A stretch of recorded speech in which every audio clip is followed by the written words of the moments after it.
first cybersecurity strategy that I wish I've known when I landed on my first big corporate job as an information and cybersecurity manager of a large international organization with over 30 locations around the world. These three building blocks helped me to transform the perception of cybersecurity and turn it to a trusted business enabler. Just a quick introduction. I bring over 17 years of experience in IT cybersecurity in Europe, the US, Australia, and the Middle East.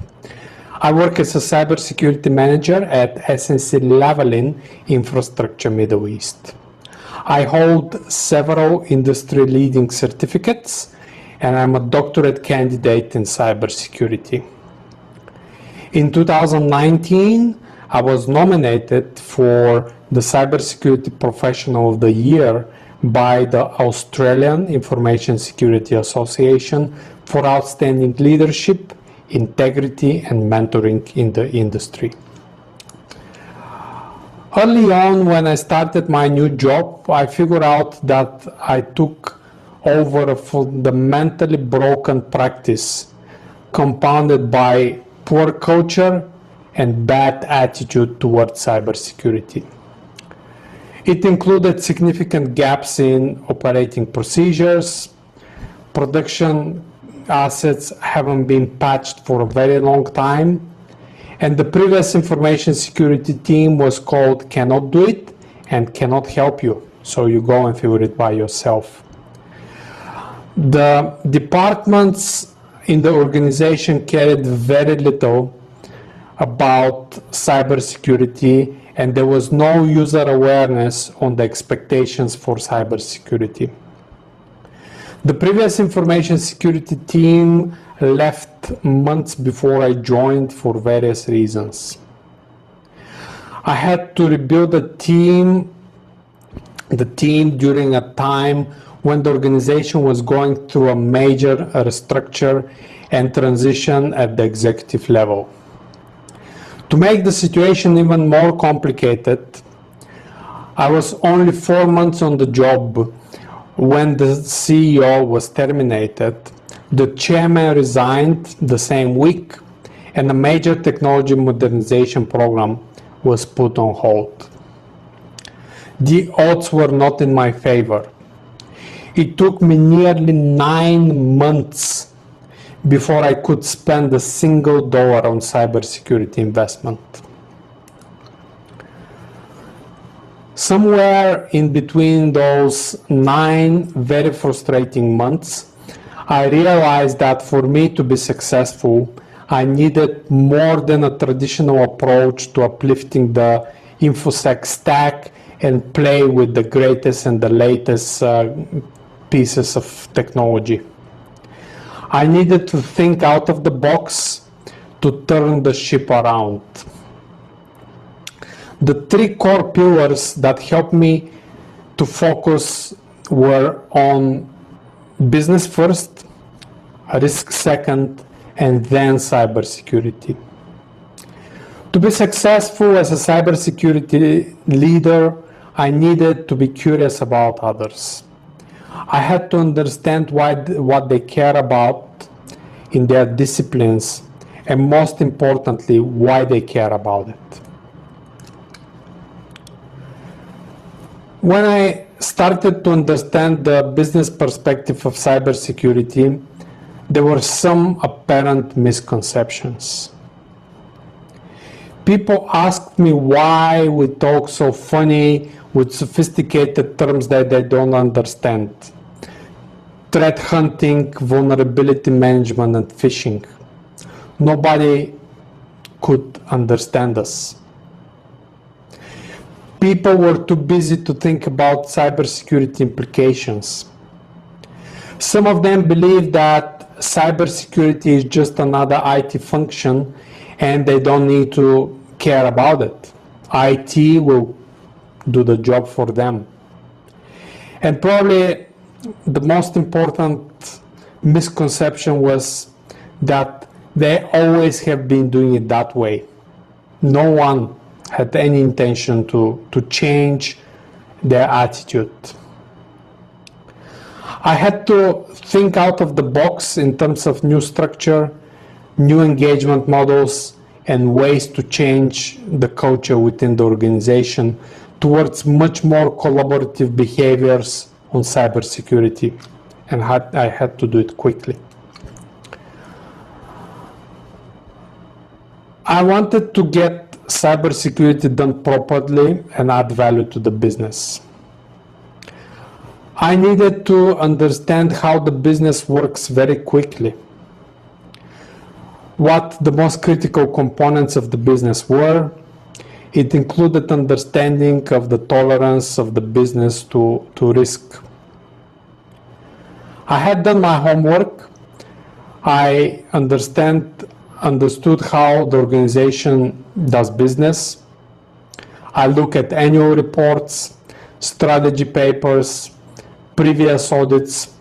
I even look at our competitors and what they think about us.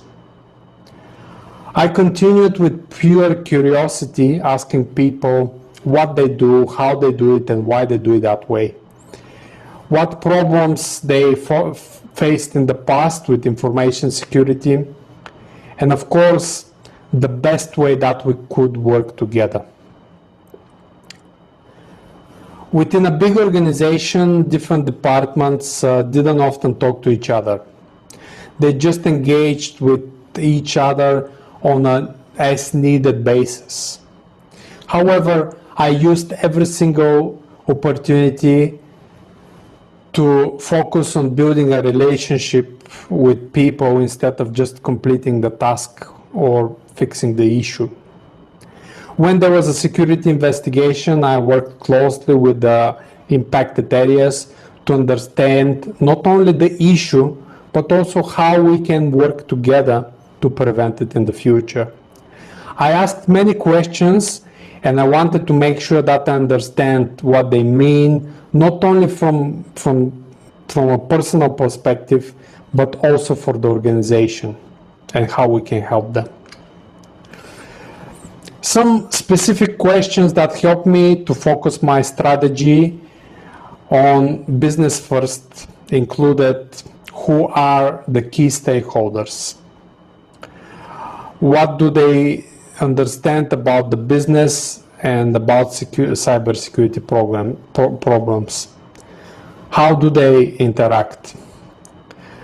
A great area of insights for me were business partners, because they are often in between technology and business, and they have to help as much as they can to make sure the problems are resolved quickly. I worked with HR to ensure that we understand the onboarding processes.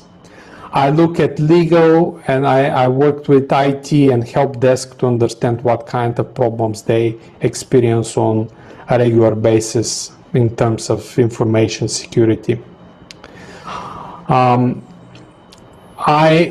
asked what the most important things they have as a business and how they do them. What the most valuable assets were and who owns them. What processes and workflows matter the most. All of these questions left me with a big list of things to do and fix. One of the key stakeholders for us was enterprise risk. At some point, we had interactions with the risk department almost on a daily basis. And we have made a lot of progress. In my situation, the risk department included the head of risk, business resilience, compliance, and insurance. In the beginning, there was a big gap between what cybersecurity risks were and how we managed them. I had to answer some questions which I didn't necessarily have the information to answer. It was a challenging time before we found alignment. By far, the most important consideration for us was to put together the expectations about cybersecurity risk in terms of understandable language. We put a 5x5 matrix, and we agreed on a tangible scale for impact, including costs, operations, and a reputational impact. Because I've done my homework, we already had the list of critical assets from the conversations with the business. Then we went even further and looked at what the industry was doing and how we can use it as a benchmark for our activities. A particular activity that helped us a lot was the identification of maturity levels of what we would like to see. Maturity assessment is a pragmatic methodology for evaluating the cybersecurity maturity and identifying next steps in the organization's security activities. We look at what we would like to see as maturity for each areas, such as people, processes, and technology. We outlined 4 stages, which was the basis for our reporting on risk mitigation activities. We kept it simple and high level so that non-technical people could understand us. For example, we focused on only 4 stages, which were initial, developing, defined, and managed. We look at how each of the stages would look like in terms of people. For example, on the initial stage, the activities are understaffed or uncontrolled. Then we look at what we would like to see in terms of the managed stage, which included culture that supports continuous improvements to security, risks, processes, and technology. It helped us a lot because it was simple and non-subject matter experts quickly understood it. After we had a solid understanding of the assets, threats, and risks, we would like to see from what we would like to see from a maturity perspective. It was the time to educate non-subject matter experts on impact, likelihood, and mitigations. We have organized several tabletop exercises with scenarios that were relevant for us. For example, we had one of our competitors impacted, and we used as much information as it was available in the public domain to see how we would react if the same thing happens to us. We organized information security briefings and awareness sessions. I identified a few case studies from the industry and some incidents that impacted our competitors. So we used them as a benchmark. I look at industry reports and briefings from the regulators in terms of best practices of what and how we can secure our proprietary technologies. I look at industry associations and events for a relevant context. It helped not only to educate people within the organization, but we use it as an opportunity to verify that every dollar which we were about to spend on cybersecurity will be focused on mitigating a specific risk. I was in a unique situation where I had to rebuild the whole team and get the basics right. My view is that cybersecurity goes down to people, processes, and technology in the exact same order. I always try to hire the best people that I can find. I was fortunate because most of the positions that I filled in were with people who have been with the organization for a long time. We were a team of only 9 people, but we already had over 100 years of experience within the organization, which helped me a lot to put the right context in place. What I had to do very quickly was to upskill the team and make sure that we have the right capabilities. In the first 12 months together, we have taken more than 15 information security certificates, and we put majority of the capabilities in action pretty quickly. We determined the roles and responsibilities, and we've defined a catalog of service that we were in charge of. It helped us a lot because we found a few systems that we could shut down and save money. We initiated a cybersecurity audit.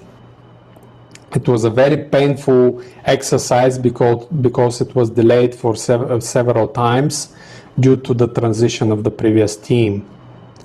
However, if I have to do it, I would like to do it even earlier.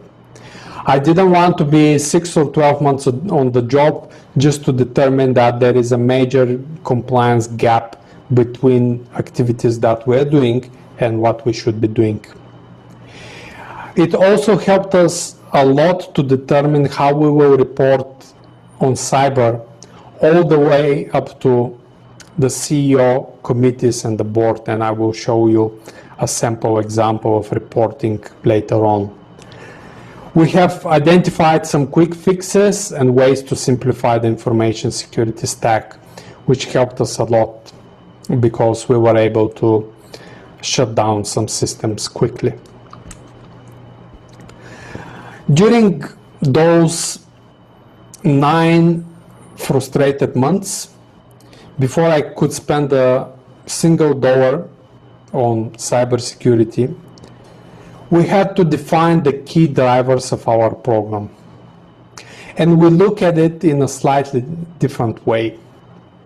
We asked ourselves some fundamental questions, including what business problems are we going to solve?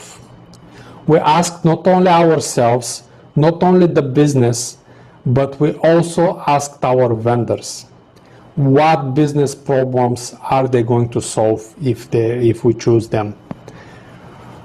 We look at the positive or negative impact of what we wanted to do, or what's going to be the impact if we don't do it.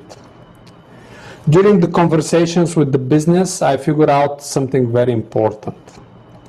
There were some areas of the business where if there is no champion, which often was the head of the department, no matter how far we push or how good the activity is, the likelihood of success will be low. The best way that we approached the champions was to include them as part of the decision-making process. I invited them during our planning. They were involved with regular steering committee meetings.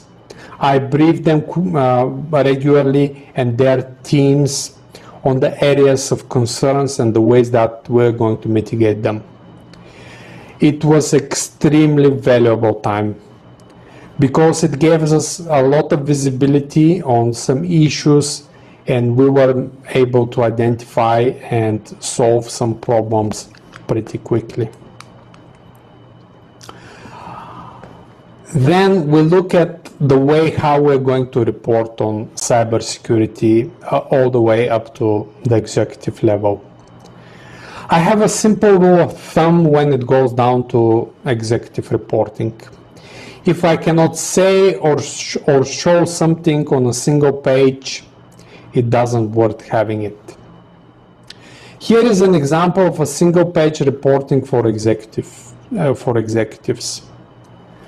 It includes what the current priorities are, what the activities in place and under development are, what's the current level of maturity, which includes the areas that we've identified early on and communicated with the decision makers, so they're aware of when we say maturity level 3, what it covers and what it doesn't.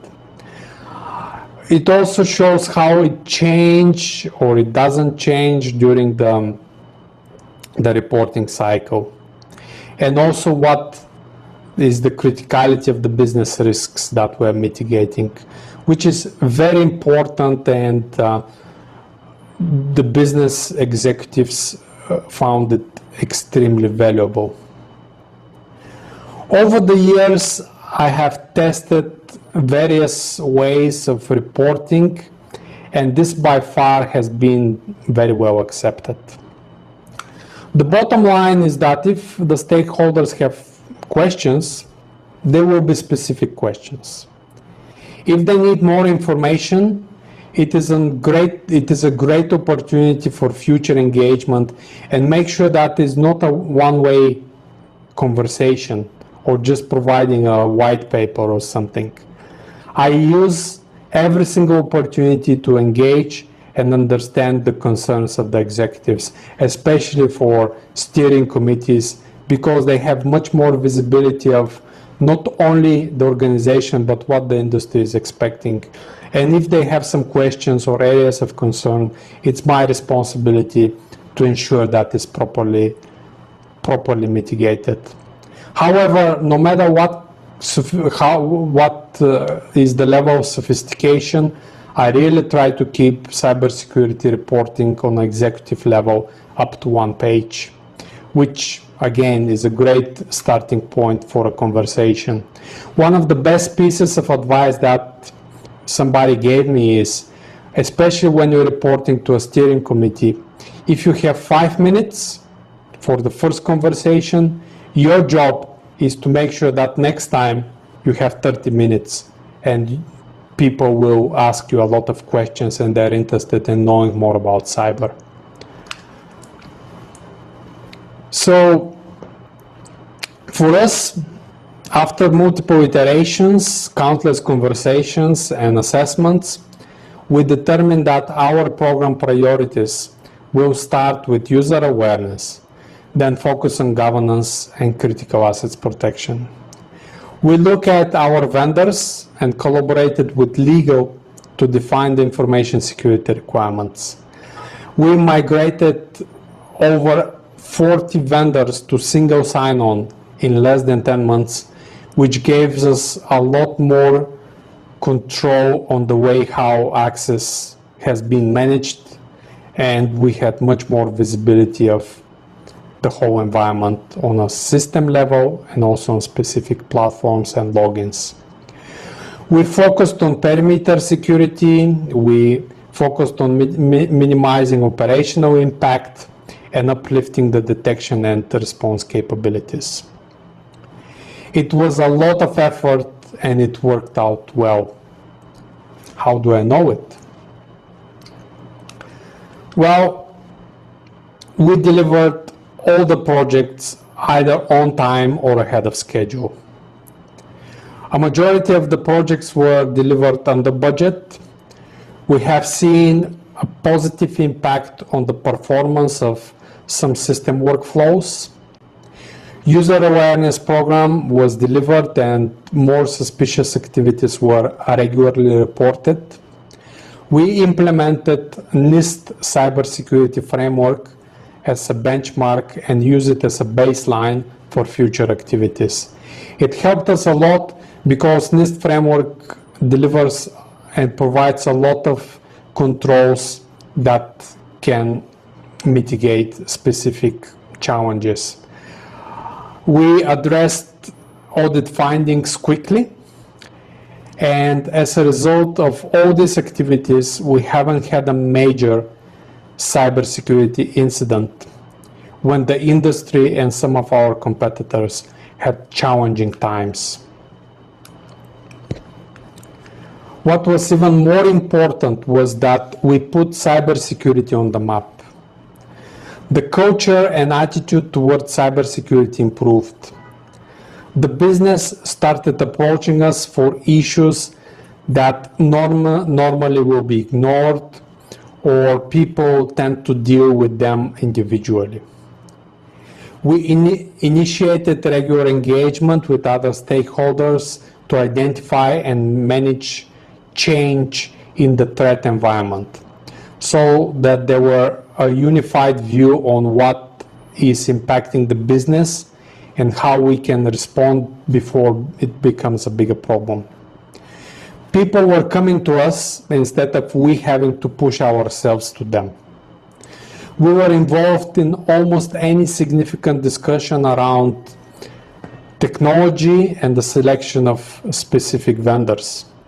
We were asked to provide feedback on which was often taken under consideration. Most importantly, people were curious about what we did. We developed several deep, meaningful, and trusted relationships with different parts of the organization for the first time. We work extremely hard to ensure that we can get to yes for the business in the most secure way. And we enable the business to ensure that they can deliver their objectives. 5 months on the job as a brand new cybersecurity team, we won the Employee of the Month award. 6 months on the job together, we won the organizational recognition for hard work and dedication during a very challenging time for the organization. And later on, I was nominated for the Cybersecurity Professional of the Year. Most of us as cybersecurity leaders tend to think about cybersecurity stack first. At the end of the day, business success is what pays the bills.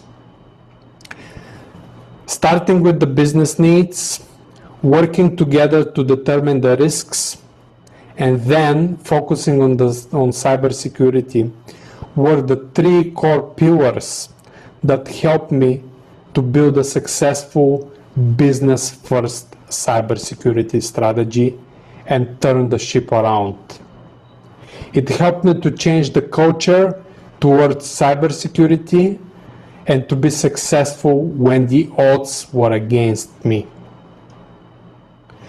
We as cybersecurity leaders must lead from the front and work with the business to ensure the risks are well understood. We must talk about what we collectively think the priorities are. Then, and only then, cybersecurity objectives will be easier to achieve. This is pretty much how it worked out for me. Feel free to reach out on LinkedIn or email with any comments, questions, or ideas about how we can build a successful business-first cybersecurity strategy. I will be more than happy to have a conversation with you. With that in mind, have a great day and enjoy the rest of the conference.